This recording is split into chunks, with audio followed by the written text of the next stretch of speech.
Hello everyone, Radhe Radhe सभी को। The development classes में आप सभी का एक बार फिर से स्वागत है। तो आज हम हमारा जो टॉपिक है लेक्चर नंबर 2 हिंदी वर्णमाला का हम प्रारंभ करेंगे। चलिए देखते हैं हिंदी वर्णमाला। वर्णमाला को सामान्यतः कितने भागों में बांटा गया है? उत्तर है वर्णमाला को सामान्यतः 3 भागों में बांटा गया है। कौन कौन से? स्वर, व्यंजन और अयोगवाह। इन 3 भागों में वर्णमाला को बांटा गया है। क्वेश्चन क्या था अपना? वर्णमाला को सामान्यतः कितने भागों में बांटा गया है? सामान्यतः तो सामान्यतः वर्णमाला को स्वर, व्यंजन और अयोगवाह में बांटा गया है। अब बात कर लेते हैं सेकंड क्वेश्चन की। सेकंड क्वेश्चन इस तरीके से आ गया, वर्णमाला को मुख्यतः कितने भागों में बांटा गया है? वर्णमाला को मुख्यतः कितने भागों में बांटा गया? अभी सामान्यतः पूछा था, अब उसने पूछ लिया वर्णमाला को मुख्यतः कितने भागों में बांटा गया है। वर्णमाला को मुख्यतः 2 भागों में बांटा गया है। 2 भाग कौन कौन से हैं? एक हो गया स्वर और एक हो गया अपना व्यंजन। व्यंजन हो गया। चलिए तो थोड़ा सा हम स्वर को देख लेते हैं। स्वर, स्वर की डेफिनेशन देखते हैं। वे वर्ण जो बिना किसी की सहायता से बोले व लिखे जाते हैं स्वर कहलाते हैं, है ना। इसकी एक अन्य परिभाषा हो जाएगी, वे वर्ण जिनके उच्चारण में मुख से निकलने वाली वायु बिना रुकावट के बाहर निकलती है स्वर कहलाते हैं। क्या है? वे वर्ण जिनके उच्चारण में मुख से निकलने वाली वायु बिना रुकावट के बाहर निकलती है स्वर कहलाते हैं। ठीक है, एक तो ये बात अपनी कंप्लीट हो गई है। अब नेक्स्ट देख लेते हैं। नेक्स्ट क्वेश्चन क्या है? स्वर की संख्या पूछिए, स्वर की संख्या कितनी है? जो निम्न प्रकार स्वर की संख्या देख लेते हैं कितनी है। स्वर की संख्या देख लेते हैं। तो स्वर हमारे हिंदी वर्णमाला में 11 होते हैं। हम 11 स्वर देख लेते हैं। 1 2 3 4 5 6 7 8 9 10 11 12 13 हो रहे हैं। तो इसमें क्या होता है, स्वर में हम एक तो ऋषि को नहीं लेते हैं।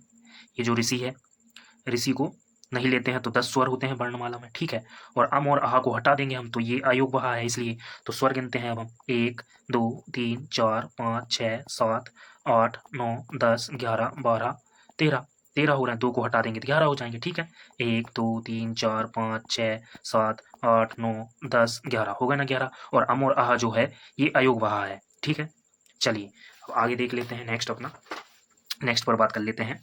ठीक है गाइस, अब हम देखेंगे स्वरों का वर्गीकरण। क्या देखेंगे? स्वरों का वर्गीकरण। चलो तो स्वरों का वर्गीकरण देख लेते हैं। ये हमारा ये स्वरों का वर्गीकरण। चलिए नंबर 1, मात्रा एवं उच्चारण के आधार पर देखते हैं स्वरों का वर्गीकरण। मुख्यतः कैसा है, सामान्यतः कैसा है। तो देखिए मुख्यतः हम बात करते हैं।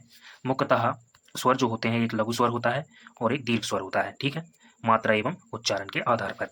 फिर नेक्स्ट देखते हैं समानता कितने होते हैं।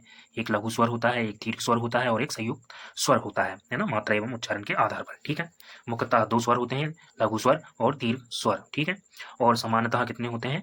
लघु स्वर, दीर्घ स्वर और संयुक्त स्वर। ठीक है, 3 होते हैं समानतः। और कुल स्वरों की संख्या देख लेते हैं मात्रा एवं उच्चारण के आधार पर। तो लघु स्वर 1, दीर्घ स्वर 2, है ना, और संयुक्त स्वर 3 और चौथा है प्लुत स्वर। तो कुल स्वरों की संख्या स्वर माने हैं लघु स्वर, दीर्घ स्वर, संयुक्त स्वर और प्लुत स्वर। ठीक है, अब बात करते हैं लघु स्वर। लघु स्वर के अन्य नाम देख लेते हैं। नंबर 1 अपना क्या था? लघु स्वर। नंबर 1 अपना लघु स्वर था। तो लघु स्वर का अन्य नाम ह्रस्व स्वर, मूल स्वर और मौलिक स्वर, ये इतने नाम से जाना जाता है। दीर्घ स्वर को हम कहते हैं, ये जो दीर्घ स्वर है इसे हम गुरु स्वर भी कहते हैं। और संयुक्त स्वर को संयुक्त स्वर का जो अन्य नाम है वो मिश्रित स्वर है। ठीक है, संयुक्त स्वर या मिश्रित स्वर इसे हम कह सकते हैं। और चौथा हमारा जो प्लुत स्वर है उसे त्रिमात्रिक स्वर भी कहा जाता है। ठीक है, ओके गाइस, चलिए आगे चलते हैं। आगे हम बात कर लेते हैं सेकंड पेज पर। चलिए इसे हम देख लेते हैं, इसको थोड़ा जूम करते हैं। चलिए ये सही है। चलिए देखते हैं, बात करते हैं लघु स्वर की। लघु स्वर या ह्रस्व स्वर या मूल स्वर क्या होते हैं, क्या नहीं होते हैं, देखते हैं। तो लघु स्वर जो है, ह्रस्व स्वर जिसे हम कहते हैं, ये इनकी संख्या जो है 4 है। कौन कौन से हैं लघु स्वर? कौन कौन से? एक तो हो गया अपना आ, छोटी ई, उ और ये ऋषि, इनकी संख्या 4 है गाइस। ठीक है, चलिए अब इसकी डेफिनेशन देख लेते हैं। बेस्वर जिनके उच्चारण में एक मात्रा का समय लगता है लघु स्वर कहलाते हैं। क्या होता है? बेस्वर जिनके उच्चारण में एक मात्रा का समय लगता है लघु स्वर कहलाते हैं। एक दूसरी परिभाषा भी देख लेते हैं। बेस्वर जिनके उच्चारण में कम से कम समय लगता है उन्हें हम लघु स्वर कहते हैं। कम से कम समय, एक मात्रा का समय, है ना। और भी देख लेते हैं इसके बारे में। एक पॉइंट और है हमारे पास, बेस स्वर जिनके खंड टुकड़े नहीं किए जा सकते लघु स्वर कहलाते हैं। ये सिंपल सी परिभाषा क्या है, बेस स्वर जिनके खंड टुकड़े नहीं किए जा सकते लघु स्वर कहलाते हैं। ये उसकी अन्य परिभाषा हो गई। लघु स्वर कैसे, उसके टुकड़े ही नहीं कर सकते। आ है तो आ ही रहेगा, ई है तो ई ही रहेगा, इसको तोड़ सकते हैं? नहीं तोड़ सकते। ऊ है तो ऊ ही रहेगा, है ना। ऋषि है तो ऋषि ही रहेगा, एक ही मात्रा है, ये ऐसा है, ठीक है। दूसरा हम देख लेते हैं दीर्घ स्वर की बात हम कर लेते हैं उच्चारण के आधार पर। अभी हमने दीर्घ स्वर देखे थे समानतः, ठीक है। तो दीर्घ स्वर को हम गुरु स्वर भी कहते हैं, है ना। इसकी परिभाषा है जिनके उच्चारण में दो मात्रा का समय लगता है, जिनके उच्चारण में दो मात्रा का समय लगता है दीर्घ स्वर कहलाते हैं, ठीक है गाइस। और इसकी अन्य परिभाषा है बेस्वर, बेस्वर जिनमें लघु स्वर की अपेक्षा दोगुना समय लगता है दीर्घ स्वर कहलाते हैं। दोगुना समय कैसे लगता है, इसकी एक और अन्य परिभाषा देखो भैया।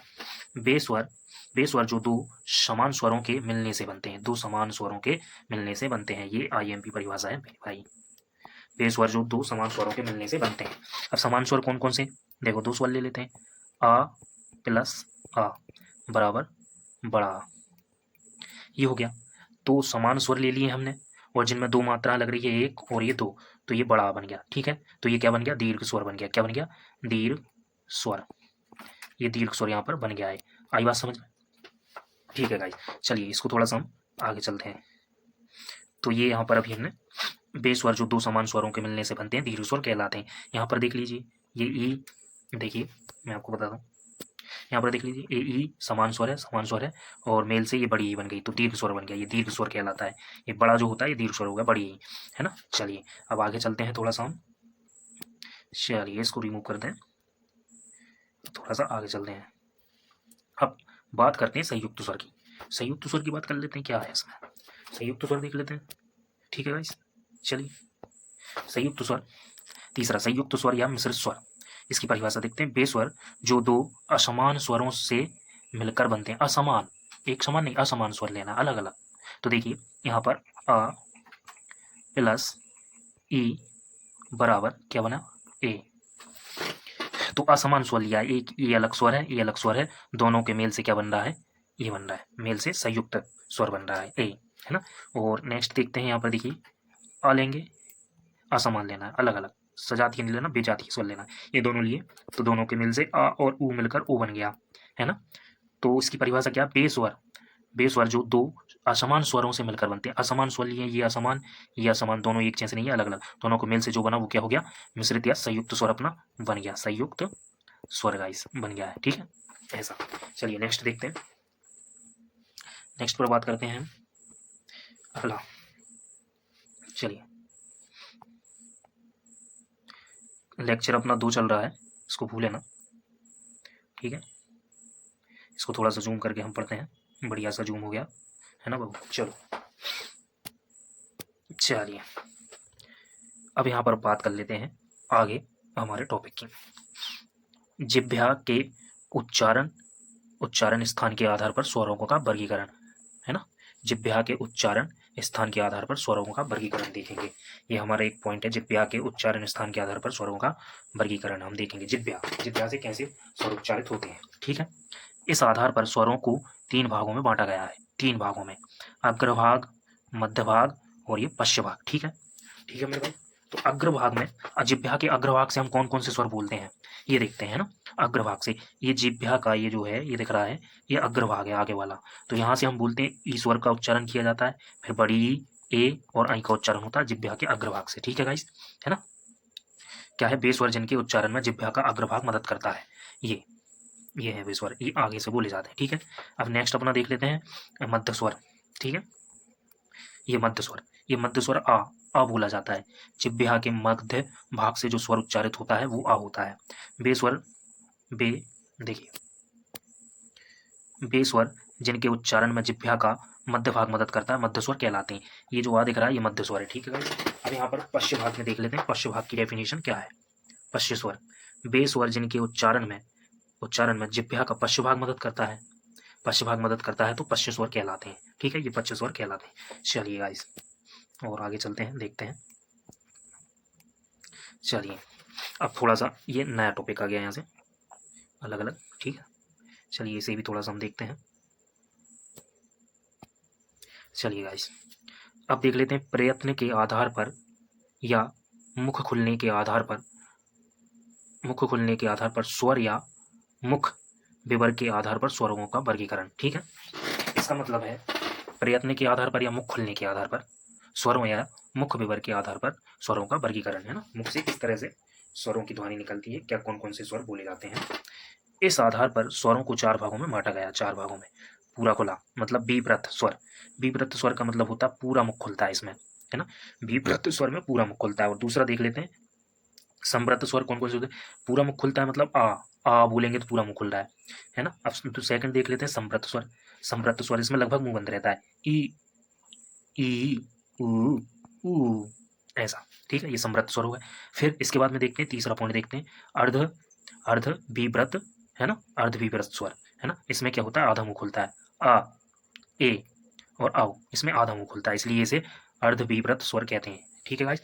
अब चौथा देख लेते हैं अर्ध संव्रत, आधा बंद, जिसमें आधा मुंह बंद रहता है। ठीक है, ए और ओ। ठीक है, ओके।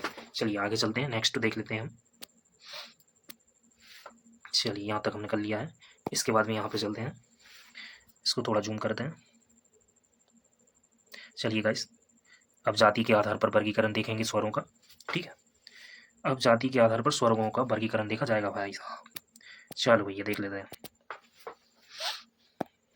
चलिए, जाति के आधार पर स्वरों का वर्गीकरण, है ना। जाति के आधार पर तो नंबर 1, जाति के आधार पर 2 प्रकार के देखते हैं कैसे हैं।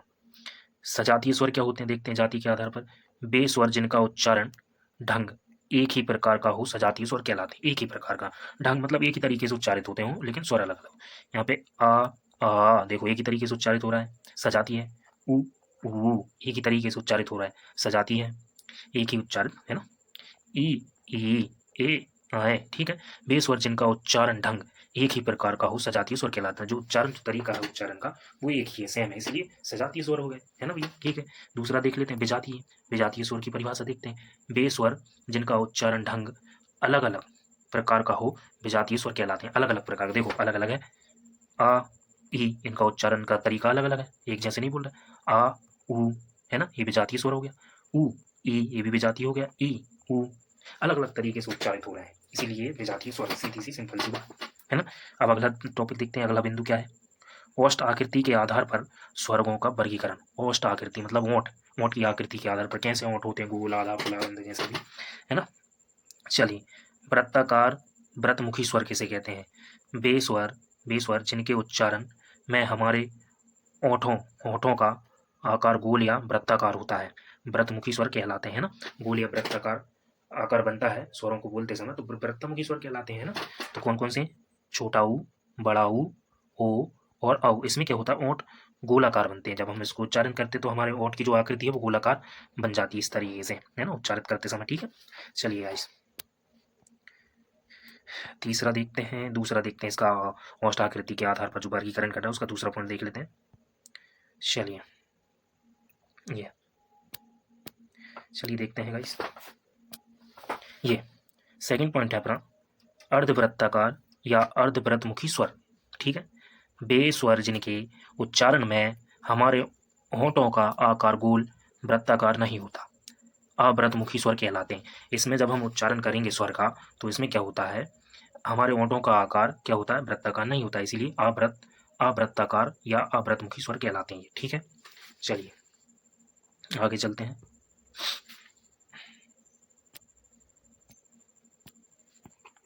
ये देख लेते हैं फिर नेक्स्ट अपना एग्जाम्पल लिखना भूल गया हूँ मैं इसका, चलो लिख देंगे बाद में। उत्पत्ति के आधार पर स्वरों का वर्गीकरण। उत्पत्ति के आधार पर, ठीक है, उत्पत्ति के आधार पर देख लेते हैं। नंबर वन उत्पत्ति के आधार पर होता है मूल स्वर, है ना, और दूसरा होता है संधि स्वर उत्पत्ति के आधार पर। ठीक है, तो मूल स्वर में कौन कौन से आ जाते हैं, हमारा आ है, छोटी ई, है ना, छोटा ऊ और ये ऋषि हमारा आ जाता है उत्पत्ति के आधार पर स्वरों का वर्गीकरण। तो ये मूल स्वर होते हैं, आ ई ऊ ऋषि ये सब। ठीक है गाइस, चलिए अब संधि सेकंड पॉइंट देख लेते हैं। उत्पत्ति के आधार पर जो संधि स्वर है, संधि स्वर है ना, दो स्वर से मिलकर बनते हैं। संधि स्वर जो है दो स्वर से मिलकर बनते हैं। अब संधि का यहाँ पे आएगा कौन कौन से, एक होता है संधि में दीर्घ स्वर जो समान से मिलकर बनता है और एक संयुक्त स्वर। यहाँ पर देखिए दीर्घ स्वर क्या होते हैं, जो जिनकी उच्चारण दो मात्रा दो मात्राओं का समय लगता है जिसमें उन्हें दीर्घ स्वर कहते हैं। तो आ प्लस आ बड़ा मतलब छोटा आ प्लस छोटा आ मिलकर बड़ा आ बन गया, ये दीर्घ स्वर होगा, समान स्वर होगा, है ना। दो स्वर से मिलकर बनते हैं, ठीक है, संधि स्वर कहलाते हैं। और एक संयुक्त स्वर अमान स्वरों के मेल से बनते हैं, असमान स्वरों के मेल से बनते हैं, उन्हें संयुक्त स्वर कहते हैं। जैसे आ प्लस ई, ये अभी हम एक बार पीछे पढ़ चुके हैं, ये बन गया इस तरीके से, ठीक है गाइस। तो आप सभी का बहुत बहुत धन्यवाद, है ना। आगे ही हमारे लेक्चर को पूरा देखिए, तभी आपको पूरा डिटेल में समझ में आएगा। हम बहुत ही डीपली हिंदी के सारे लेक्चर्स पढ़ेंगे, है ना। धन्यवाद, शुभ रात्रि, राधे राधे।